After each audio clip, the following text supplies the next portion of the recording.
Perang tidak hanya dilakukan dengan menggunakan senjata seperti senapan atau tank. Penggunaan taktik yang mempengaruhi kondisi mental lawan juga diterapkan untuk membuat tentara musuh kehilangan semangat tempur dan akhirnya menyerah.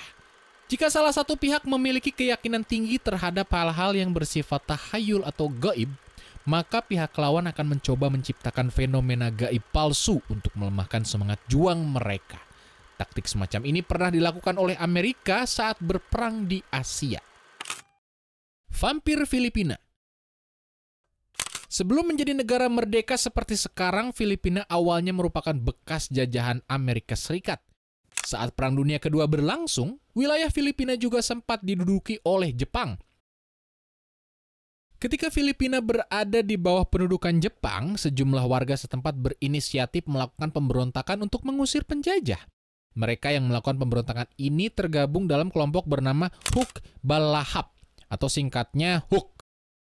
Ketika Jepang menyerah di akhir Perang Dunia Kedua, wilayah Filipina kembali berada di bawah kendali Amerika Serikat. Namun, perlawanan Hukbalahap masih tetap berlangsung. Kali ini pasukan Amerika Serikat yang menjadi lawan mereka. Seperti dalam perang melawan Jepang, Amerika Serikat mencoba memanfaatkan tingginya keyakinan rakyat Filipina akan hal-hal berbau tahayul dan gaib. Untuk keperluan ini, militer Amerika Serikat meminta bantuan Edward Lansdale yang menghabiskan banyak waktu di Filipina saat Perang Dunia Kedua masih berlangsung. Pada tahun 1950, Edward mendapatkan ide untuk memanfaatkan teror Aswang guna menumpas perlawanan Hukbalahap. Aswang adalah hantu Filipina yang dikabarkan gemar menghisap darah korbannya layaknya vampir. Untuk keperluan ini, Edward mula-mula memerintahkan anak buahnya untuk menyebar gosip bahwa ada hantu aswang yang sedang berkeliaran di Filipina.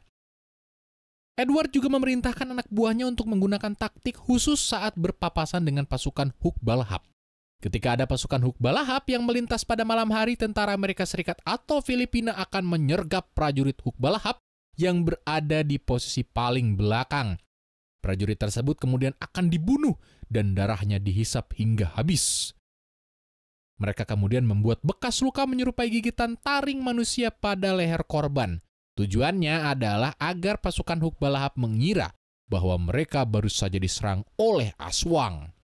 Dengan begitu, diharapkan pasukan Hukbalahap akan merasa ketakutan dan tidak mau lagi bersembunyi di kawasan pedalaman.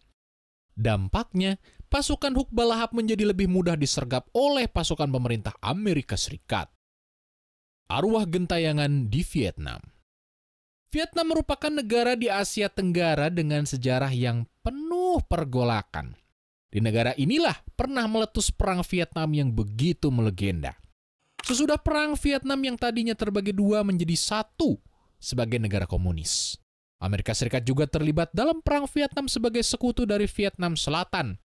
Selama perang, taktik gerilya yang digunakan oleh pasukan komunis Vietnam alias Viet Cong membuat pasukan Amerika Serikat dan sekutunya merasa kewalahan. Untuk memenangkan perang, Amerika Serikat mencoba memanfaatkan aspek klinik yang masih banyak diyakini oleh penduduk Vietnam. Menurut keyakinan tradisional rakyat Vietnam, mayat orang yang baru saja meninggal harus dimakamkan secara layak. Jika tidak, arwah orang tersebut akan senantiasa bergentayangan di antara dua dunia dalam kondisi penuh duka. Untuk memanfaatkan keyakinan ini, militer Amerika Serikat menyewa penduduk asli Vietnam untuk membuat suara yang menyerupai orang yang sedang berkabung dan kesakitan. Suara tersebut kemudian direkam dan dimainkan di lokasi-lokasi yang diduga sering dilewati oleh pasukan Viet Cong. Jika pasukan Viet Cong mendengar suara tersebut, mereka diharapkan akan terpengaruh dan mundur kembali ke negara asal mereka. Pasalnya, jika mereka meninggal di Vietnam Selatan tanpa dimakamkan secara layak, mereka akan terancam bernasib seperti arwah-arwah gentayangan tersebut. Penggunaan suara rekaman itu pantas disebut sebagai taktik militer yang kreatif. Namun, pada akhirnya kubu Vietnam Utara lah yang berhasil memenangkan perang. Semakin gencarnya penolakan akan perang Vietnam di dalam negeri menyebabkan Amerika Serikat terpaksa menarik mundur pasukannya sebelum berhasil mengalahkan Vietnam Utara. Hantu rubah ekor 9 Jepang. Semasa Perang Dunia Kedua, Amerika Serikat terlibat dalam peperangan sengit melawan Jepang. Meskipun Jepang jauh lebih kecil dibandingkan Amerika Serikat, semangat menggebu para tentara Jepang dan kengototan mereka untuk mati ketimbang menyerah menyebabkan Jepang menjadi lawan yang amat sangat merepotkan bagi Amerika Serikat dan sekutunya. Saat perang tengah berlangsung dengan sangat sengit, Amerika Serikat mengupayakan segala cara untuk memenangkan perang, termasuk metode yang tampak tidak masuk akal sekalipun. Untuk keperluan tersebut, Amerika Serikat mengundang pakar psikologi militer bernama Ed Salinger. Ed dianggap sebagai orang yang tepat untuk membantu Amerika Serikat mengalahkan Jepang karena dia pernah tinggal di Jepang dan paham akan seluk-beluk budaya orang-orang Jepang. Menurut pemahaman Ed, rakyat Jepang masih memiliki keyakinan yang amat tinggi terkait hal-hal mistik. Atas pertimbangan tersebut, Ed pun mengusulkan operasi militer rahasia yang berbau klinik. Operasi tersebut diberi nama Operation Fantasia. Ed mengusulkan agar militer Amerika Serikat membuat penampakan yang serupa dengan hantu rubah Jepang atau dalam istilah lainnya kitsune. Pasalnya, rakyat Jepang percaya bahwa kemunculan hantu rubah menandakan bahwa hal buruk akan segera terjadi. Ada beberapa ide yang dipertimbangkan mengenai bagaimana cara membuat penampakan hantu rubah yang meyakinkan. Salah satu ide tersebut adalah dengan menggunakan rubah sungguhan yang sudah didandani sedemikian rupa. Setelah menangkap rubah, personel militer Amerika Serikat mengecat rubah tersebut dengan cat radium yang bisa menyala dalam gelap. Jika segalanya berjalan sesuai rencana, akan ada penduduk setempat yang melihat rubah bercahaya tadi dan melaporkannya kepada yang lain. Kepanikan massal diharapkan akan segera terjadi setelahnya. Namun, sebelum taktik rubah bercahaya ini digunakan untuk melawan pasukan Jepang, rubahnya harus diuji coba terlebih dahulu.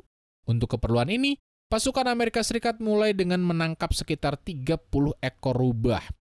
Rubah-rubah tersebut kemudian dibaluri dengan cat bercahaya dan dilepas di Taman Rock Creek, Washington DC, Amerika Serikat.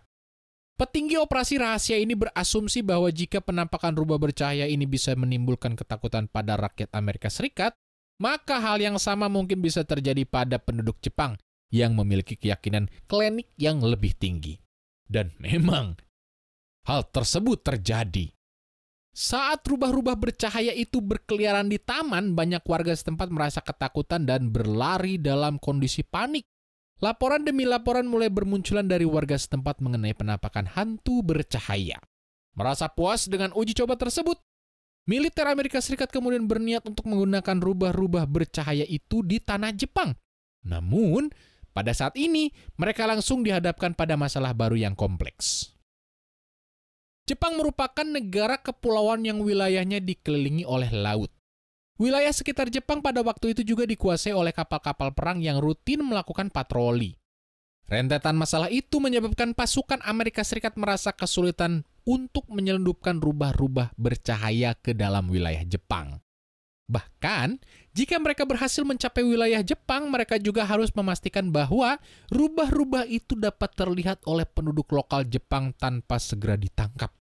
Selain itu, cat bercahaya pada bulu rubah dapat luntur jika rubah tersebut berendam di dalam air. Karena tantangan-tantangan itu, rencana militer Amerika Serikat untuk melepas rubah-rubah bercahaya di Jepang tidak pernah terlaksana.